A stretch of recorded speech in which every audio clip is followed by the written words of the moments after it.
Happy Monday, O Be Joyful. I hope that you are all well. We're going to take a break from, for those of you who typically join us for the living room sessions on the First Peter series that Scott's going through.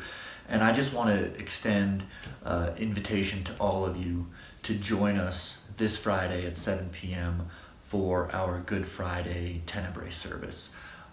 If you have not been to one of these services before, it is very different from a typical O Be Joyful service, but no less impactful and meaningful, and I would love to have you join us.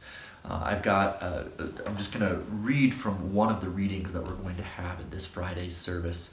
This is actually from St. Augustine, and he wrote, "Man's maker was made man, that the bread might hunger, the fountain thirst, the light sleep, the way be tired on its journey, that truth might be accused of false witness, the teacher be beaten with whips, the foundation be suspended on wood, that strength might grow weak, that the healer might be wounded, that life might die."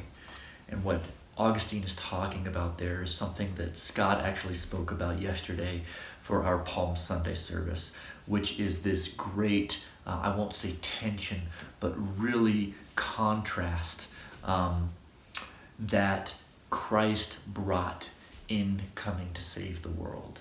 And that is that the King of the universe, the maker of all things, might come in humility, and that humility would carry him to the point of death on a cross. And by doing that, that is how all things were made right. By that act of humility, by that act of suffering, of being brought low, all of us might have life and have it fully.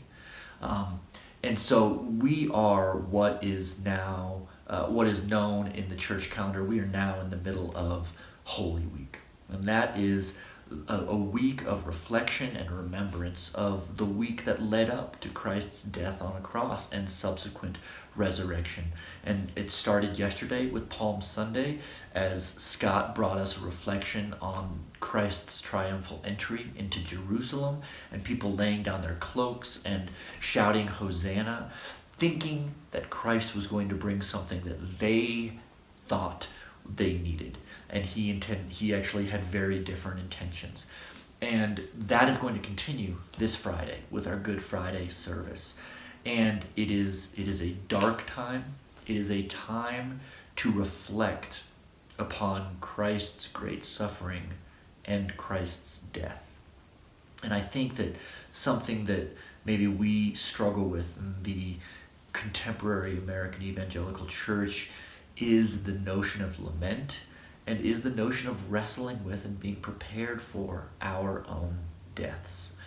Instead, we come wanting to, have this joyful expression where we all put on big happy faces and are all just joyful and happy together. But that is not the entirety of the human experience, is it?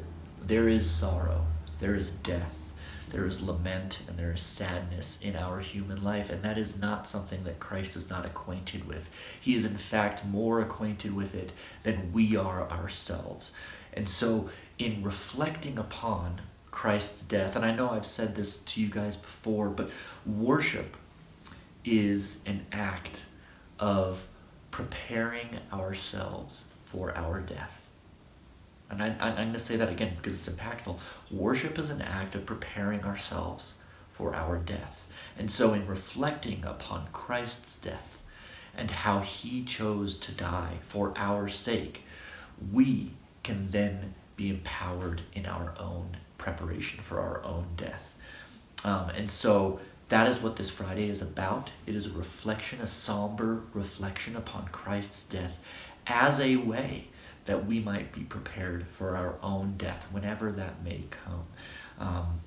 And so I wanted to have just one more reading. This is, as always, Every Moment Holy. I love this book. And it says this. This is a liturgy for dying well. And the author writes, "You," speaking to Christ, "you are the very author of life. and the conqueror of death, who has promised to remake this world, this sky, these gardens and cities and stars, and also, yes, my own failing flesh, raising it new and imperishable. So seal my heart unto that day, O Christ. So inhabit these holy places, these hardships and sorrows, this precious hope of glory. So cradle me in my present frailties, so commune with me in my grief, so shepherd my passing, so command my resurrection.